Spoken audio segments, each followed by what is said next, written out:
Is this the Chuck Schumer speech that everyone is clutching the pearls over? Yeah. It's a turtle trigger. Pardon me? It's a turtle trigger. Yeah. Yes. Mitch McConnell wrote a very snippy letter, as a turtle can write.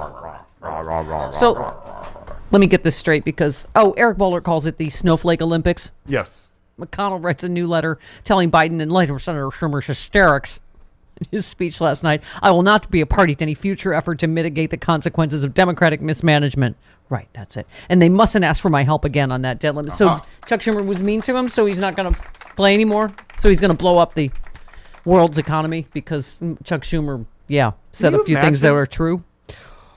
Okay. Oh, and Joe Manchin also buried his head in his hands because, bipartisanship. And Republicans are really just doing their best to work with us in every way, aren't they? Do you think that they have like a turtle whisperer in McConnell's office who understands? Okay. All right. Chuck Schumer also said this. Chuck Schumer said, Republicans played a dangerous and risky partisan game, and I am glad that their brinksmanship did not work. For the good of America's families, for the good of our economy, Republicans must recognize in the future that they should approach fixing the debt limit in a bipartisan way. What is needed now is a long-term solution, so we don't go through this risky drama every few months. And we hope Republicans will join in enacting a long-term solution to the debt limit in December. We're ready to work with them. That would be the partisan hysterics that Mitch McConnell refers to? So Chuck Schumer did not negotiate with the economic terrorists correctly? Right. Is that the... Okay. Yes. That's it. All right. One more. Senator Schumer. Today's vote is proof positive that the debt limit can be addressed without going through the reconciliation process, just as Democrats have been saying for months. The solution is for Republicans to either join us in raising the debt limit or stay out of the way and let Democrats address the debt limit ourselves. Those are the two choices, and it's very simple. Wow, I'm sorry you had to see him like that. Yeah. I mean, throwing bases. Hysterics. Bomb-throwing hysteria. Just talking about how we, in a bipartisan fashion, don't blow up the entire full faith and credit of the United States. Okay. He was throwing vases like a lesbian. Like a lesbian on morning show. Reese Witherspoon, not a lesbian. That's the whole.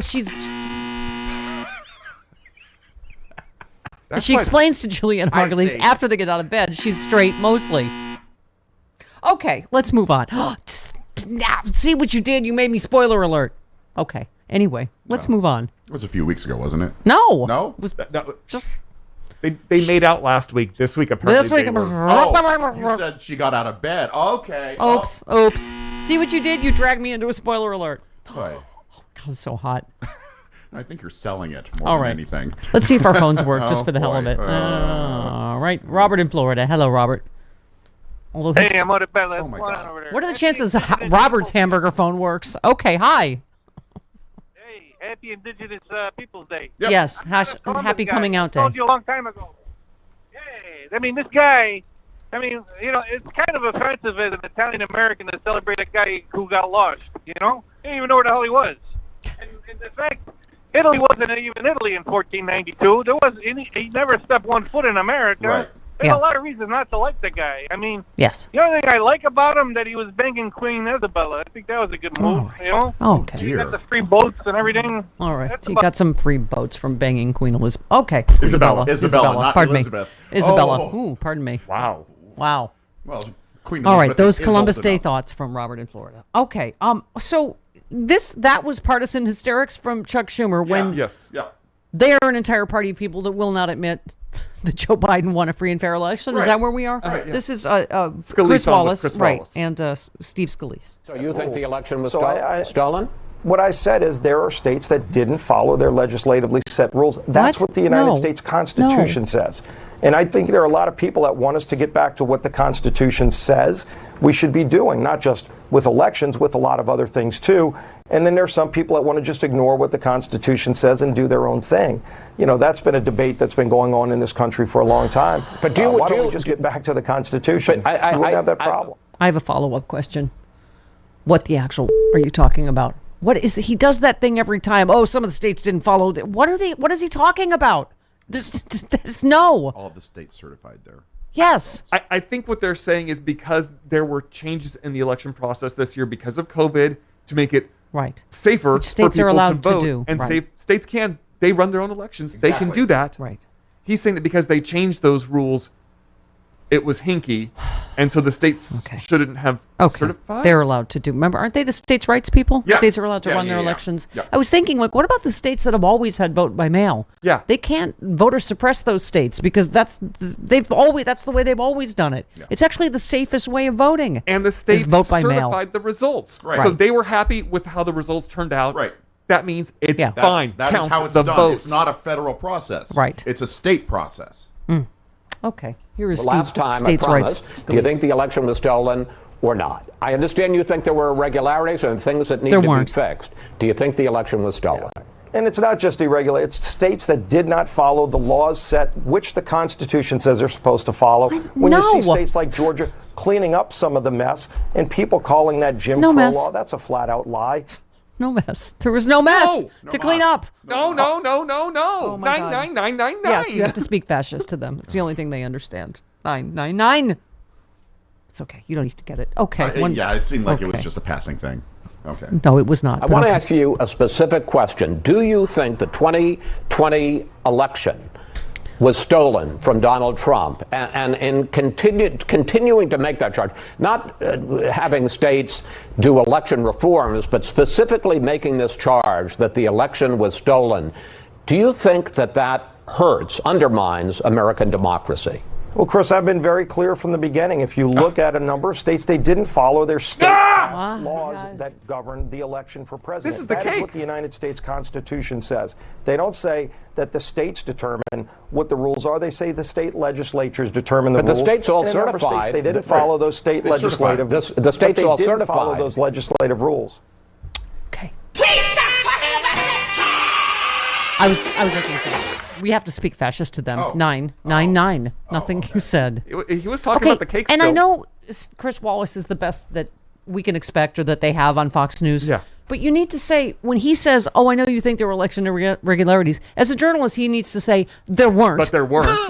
I know you think that, but there weren't, according to Trump's head of cybersecurity, Trump's attorney general that did his bidding at every turn, Republican officials in state after state after state, Trump appointed judges. Yes. They need to clarify, okay? 9. No irregularities. No. 9. Tristan Snell, who was prosecuted Trump University, said after the Civil War, we passed the 14th Amendment, where Section 3 provides that insurrectionist officials shall be banned from future office. To prevent another civil war, we must enforce Section 3, banning any official who participated in the January 6th insurrection. Thank you. Let's go. Yep. Let's go with this stuff. Senator Whitehouse was on 9. Yeah, Senator White, not in 999. Right, but actually cut 9. Number 9. Yes. Well, we have a very complete picture of the extent to which Trump was personally involved in this. This is a question in which you can actually connect the President of the United States to the scheme. The second thing that we know is that it focused very heavily on Georgia. So that relates and feathers into the Georgia prosecution that's underway, I should say the investigation that's underway down in Fulton County. Those two things link up. Yes, for one. Senator Whitehouse What again. we don't know is who was really behind this. The text of the transcript and the body English of the witnesses suggest that they had very little regard for this character, Jeffrey Clark, who was nominally going to be the new Attorney General. They doubted his qualifications to even have that role. So it's a possibility, I suppose, that he saw this moment and grabbed it, but it's an equally real possibility that he was a cog in a larger machine And we've got a lot of work to do to figure out how that machine ran through this period, who was behind it, where the money came from, and what's been going on. Thank you. Okay, and one last one, Senator Whitehouse. You know, this guy jumped to a dark money enterprise, so he's been taken care of, Jeffrey Clark. There was a lot of activity around this with members of Congress. There's just a lot left to be learned, and particularly, as the old saw goes, follow the money. Who was paying for this stuff, and how did it all work? Bette Midler tweets, we knew it then, we know it now. Trump attempted a coup on January 6th because he believes he deserves to be king. The only things remotely royal about Donald the Mad is that he suffered from syphilis or gout and would surely screw a relative out of inheritance. CC Mary Trump. Syphilis and gout. Probably, God knows what's going on down there. I thought she was going to stop what she just said, screw a relative. Right. Well, did you, that was... Yeah. Did you see he almost appointed Ivanka head of the World Bank? Steve Mnuchin's a good guy in that story? Oh my God, they're such a big bag of rats. Steve Mnuchin's never a good guy. Steve Mnuchin is the one that intervened to stop him from appointing Ivanka. He's never a good guy. Oh my God. I can't. Okay. Thank you. Big bag of rats. Fight. You're all awful. Joy Reid tweeted, the American right is banning books, chilling teachers' free speech, plotting to steal the 2024 election, and combined with far-right militias and white nationalists to install Donald Trump as a decrepit American autocrat with violence as necessary. I wish that was hyperbole. Can I just say... Okay. Thank you. By the way, Marlene on Twitter this weekend said, just listen to women who have consistently warned of danger since 2015, like Hillary Clinton, Amy Siskind, Sarah Kendzior, Joy Reid, and Stephanie Miller. Thank you. Mm-hmm. And the majority of black women, we've all been proven right about the dangers that exist. Time to unite and fight back. And somebody posted, we were talking to Glenn Kirshner about this Friday, the Mueller report and this new Senate Judiciary on the coup, the report on the coup. Right. Great Houdini tweeted, memo to AG Garland. Between these two reports, there are over 65 actionable felony charges which could be brought for, among other things, election fraud and election interference. There is absolutely no reason why you've not had Trump and others arrested for the same.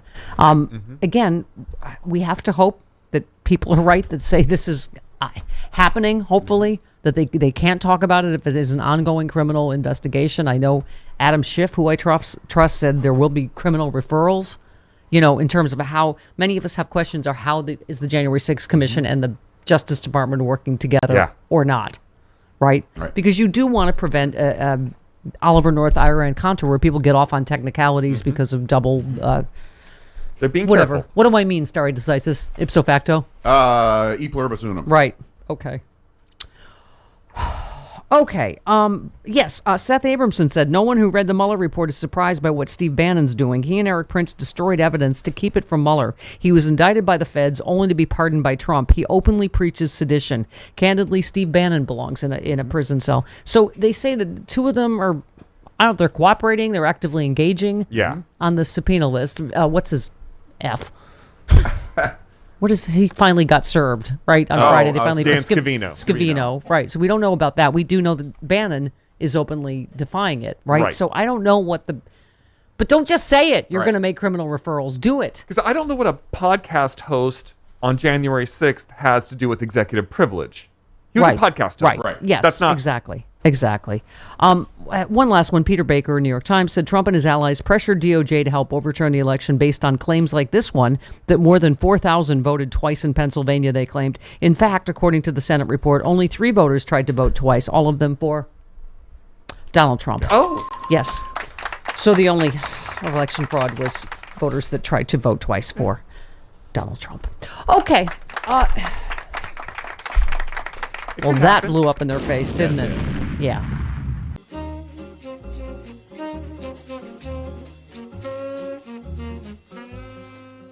If you have not heard of the Sexy Liberal Podcasting Network, your podcasting superstation, you suck.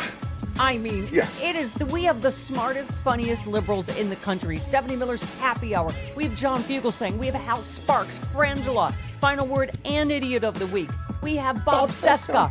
Oh my God. We have Jody Hamilton from The Bunker. We have Start Me Up with Kimberly Johnson. We have Unprecedented. We have the smartest, funniest podcast, period. Get it now. sexyliberal.com.